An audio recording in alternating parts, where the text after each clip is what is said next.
केंद्र सरकार ने 8वें वेतन आयोग को मंजूरी दे दी है। अब इससे लाखों कर्मचारियों और पेंशनर्स को उम्मीदें बढ़ गई हैं। अब क्या उम्मीदें हैं 8वें वेतन आयोग से, इसी पर बात करेंगे। बने रहिएगा इस वीडियो में अंत तक हमारे साथ। नमस्कार, मैं हूं आशीष त्रिपाठी और रिटायर्ड जस्टिस रंजना देसाई की अध्यक्षता में ये वेतन आयोग और पेंशन में संशोधन की सिफारिशें करेगा। सबसे बड़ी चर्चा फिटमेंट फैक्टर पर है, जो कर्मचारियों की सैलरी में 54% तक की बढ़ोतरी ला सकता है।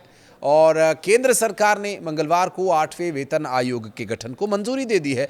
रिटायर्ड जस्टिस रंजना देसाई की अध्यक्षता इस पर होगी और आयोग के अगले कुछ महीनों में विभिन्न मंत्रालयों, कर्मचारी संगठनों और विशेषज्ञों से बातचीत के बाद अपनी सिफारिशें सौंपेगा। इसके तहत कर्मचारियों और पेंशन धारकों के लिए नया फिटमेंट फैक्टर तय किया जाएगा, जिससे उनकी सैलरी और पेंशन में बड़ा बदलाव आने की संभावना है।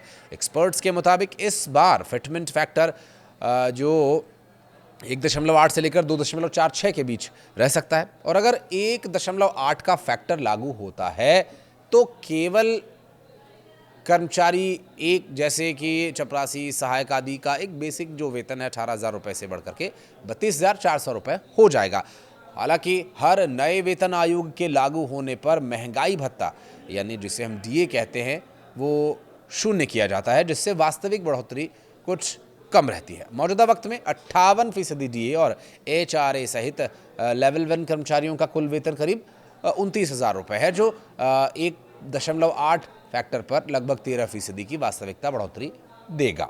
अब एक्सपर्ट्स के अनुमान के मुताबिक यदि फिटमेंट फैक्टर 1.82 हुआ तो सैलरी में लगभग 14% की बढ़ोतरी होगी, जबकि 2.15 फैक्टर पर यह बढ़ोतरी 34% तक जा सकती है। और सबसे ऊपरी स्तर पर 2.46 फिटमेंट फैक्टर लागू होने पर बेसिक वेतन 18,000 रुपये से बढ़कर के 44,280 रुपये तक पहुंच सकता है, यानी लगभग 54% का उछाल देखा जा सकता है। हालांकि ये आंकड़ा केवल बेसिक वेतन को दिखाता है, जबकि असल सैलरी में अन्य भत्तों को जोड़े जाने के बाद अंतर कम होगा। 8वें वेतन आयोग की सिफारिशें केंद्र सरकार के लेवल 1 कर्मचारियों और पेंशनर यानी पेंशन धारकों के लिए एक बड़ी राहत लेकर आ सकती है।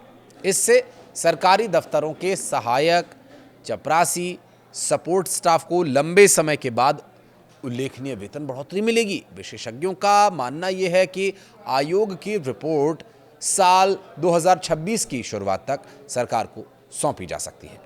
इसके बाद नए वेतनमान लागू होने की संभावना है। आने वाले महीनों में सरकार की ये घोषणा लाखों कर्मचारियों के लिए एक बड़ी खुशखबरी ला सकती है। 8वें वेतन आयोग से आपकी उम्मीदों और इस विषय को लेकर आपकी तरफ से दिए जाने वाली प्रतिक्रियाओं का रहेगा इंतजार। ये कमेंट सेक्शन में आकर के आप अपनी प्रतिक्रिया दे सकते हैं। और वीडियो को यहाँ तक देखने के लिए बहुत धन्यवाद।